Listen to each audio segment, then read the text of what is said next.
the question is, and I think it's a thing I've been struggling with ever since I came across this knowledge. The question is, so what is self-knowledge? And what are the benefits? And what will it do for me?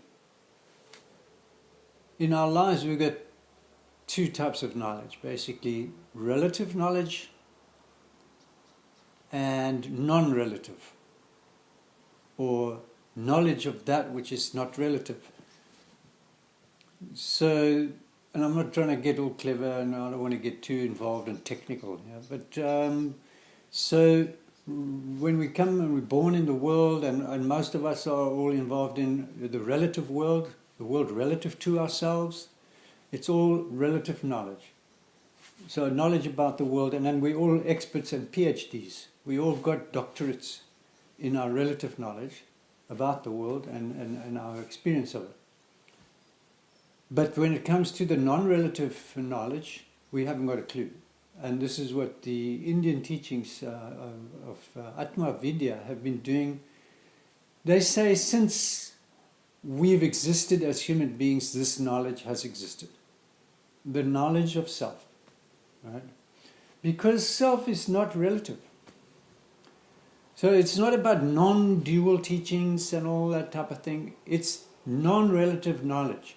So the teachings of that which is not relative, which is what? The self.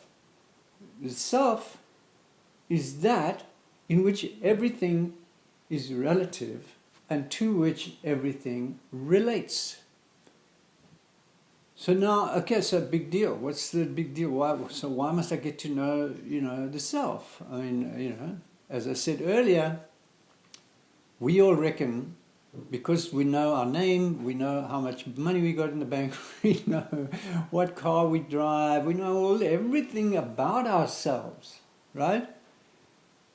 But when it comes to knowing who we are without the things we have, name, beliefs, ideas, all these things, without anything, who are we then?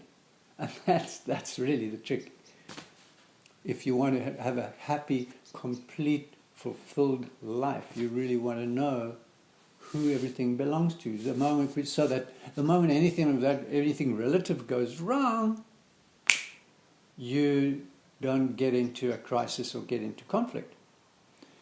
Because the only thing ever getting in conflict is this relative I.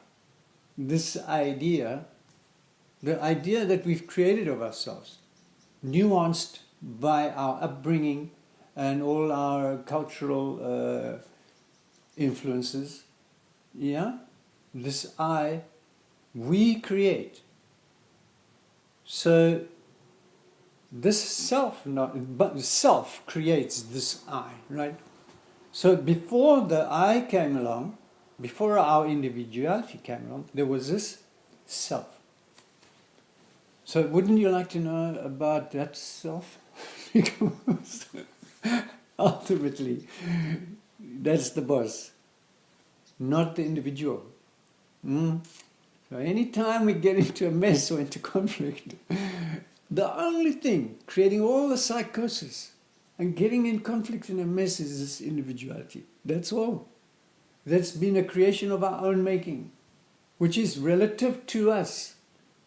So the knowledge of self is non-relative knowledge. The non-relative teachings. In the tradition it's called Paravidya. That which is not relative, beyond relativity. And so that's what it is. And obviously that includes happiness and completeness.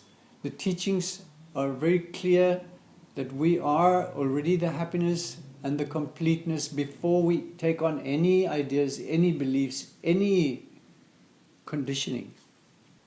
So the teachings of Atma Vidya have always come in when the person getting into crisis wants to slowly wake up to the nature of who they are. And it's a specific methodology that slowly but surely resolves the question of this I, resolves the question of the human being, resolves the question and by pointing out the truth. And this is what self-knowledge has always done. And this has always been the tradition. So whenever we've got into any conflict and questioned the nature of ourselves as human beings throughout time, we've always been able to go to the Upanishads for the answers. And these Upanishads, the answer has always been revealed by the teacher of self-knowledge.